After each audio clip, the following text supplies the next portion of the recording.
Hola chicos, ¿qué tal? Buenos días. Vamos a seguir trabajando en español.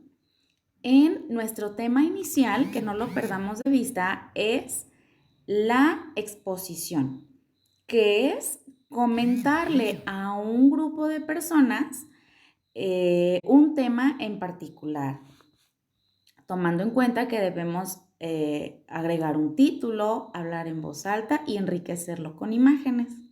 Pues bien. Para hacer una exposición, necesitamos conocer que hay diferentes maneras de obtener información. Una de esas maneras es investigando en libros. A eso le llamamos fuentes escritas. Pero también tenemos las fuentes orales, que es cuando entrevistamos a una persona o le hacemos una encuesta. Vamos a hablar un poquito más de cada una. Las fuentes escritas son la información que ya está documentada mediante la investigación que otras personas hicieron anteriormente. Por ejemplo, si vamos a buscar algún tema relacionado con el espacio o con los animales, pues bueno, antes que nosotros hubo personas curiosas que investigaron muchísimo. Los científicos, los arqueólogos, los médicos, un sinfín de personas que estuvieron investigando antes que nosotros y que su investigación fue tan valiosa que escribieron un libro para documentarla, para hacerla confiable y veraz, o sea, que es verdadera, ¿verdad? Que está sustentada en hechos reales y demostrados. Esas son las fuentes escritas. No solamente se trata de libros, pueden ser periódicos, pueden ser enciclopedias, pueden ser artículos de alguna revista, etcétera.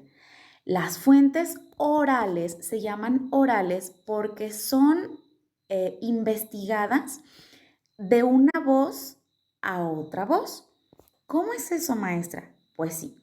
Por ejemplo, si tú quisieras investigar los tipos de mole que existen, por poner algún ejemplo, además de que lo puedes investigar en fuentes escritas, también puedes dirigirte con tu abuelita, que seguro sabe un montón sobre comida deliciosa, y ella te puede decir, ay, pues mira, hay mole de olla, hay mole poblano, hay mole veracruzano, mole negro, mole oaxaqueño, y cada uno tiene sus particularidades. En esta investigación de fuentes orales, te das cuenta que no tuviste que buscar en un libro los tipos de mole, sino que una persona te dijo con su voz y con su experiencia lo que ella conoce en relación a un tema. Y esas fuentes también son válidas para una investigación. A eso le llamamos entrevista. Cuando le haces una serie de preguntas bien pensadas y escritas a una persona con la finalidad de hacer una investigación y obtener respuestas. Pero también en las fuentes orales tenemos las encuestas.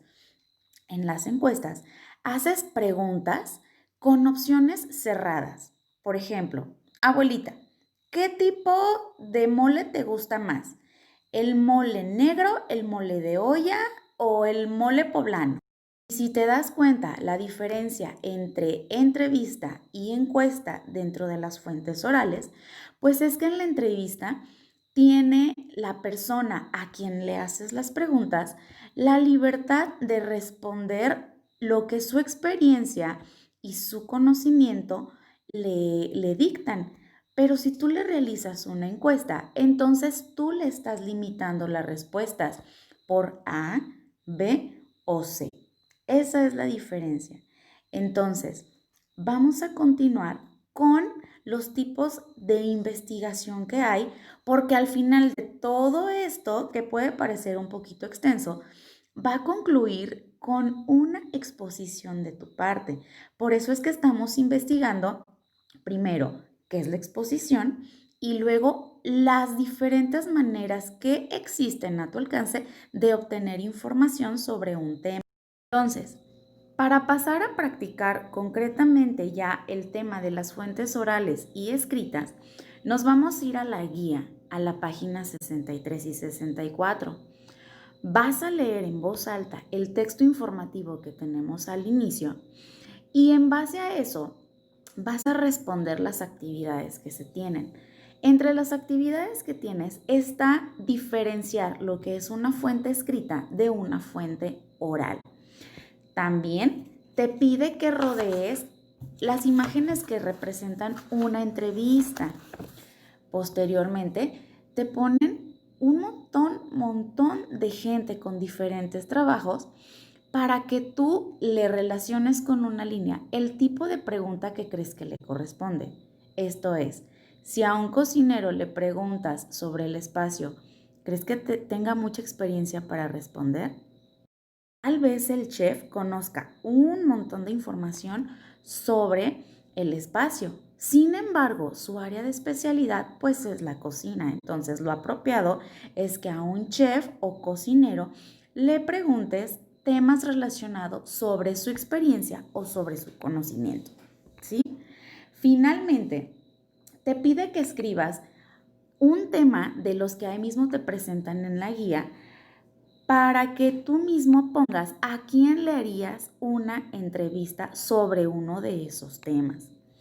Y con un poquito más de libertad vas a trabajar también en la página 94 del libro de la SEP, en donde te pide que continúes con la investigación del animalito que hiciste el día de ayer. Ahí te pide que enlistes unas preguntas que realizarías y que en el cuaderno, entonces en el cuaderno vamos a poner la respuesta a las preguntas que escribamos en la página 94. Esto en el cuaderno de español, con su fecha, su título, mayúsculas. Acuérdense que después de los signos de interrogación siempre escribimos mayúscula, porque ese fue un errorcito que noté en las preguntas que me contestaron sobre comprensión lectora. Entonces, te sugiero que le pongas números a las preguntas que escribas en el libro para que cuando me mandes las respuestas sea sencillo identificarlas, ¿sí? Por ejemplo, la respuesta a la pregunta número 1 y acá en el cuaderno me le pones también el número 1 para saber qué corresponde allí. Esto para matemáticas, chicos. Espero las evidencias a la hora indicada, ¿sale? Y con las características que ya conocen. Y para matemáticas vamos a retomar lo que son las operaciones básicas. ¿Cuáles son esas, maestra? Ya no me acuerdo. Sencillo, las sumas y las restas. Y como ya conocemos las de transformación, aquí enseguida te voy a mandar una imagen con sumas y con restas para que tú las contestes en el cuaderno de matemáticas. Basta con que si las olvidaste, le preguntes a mamá la explicación de una suma, una resta y tú solito hagas las demás. ¿Sale, vale? Finalmente, me la vas a mandar con su nombre, con su fecha y con la firma correspondiente de la persona que te está apoyando en casa.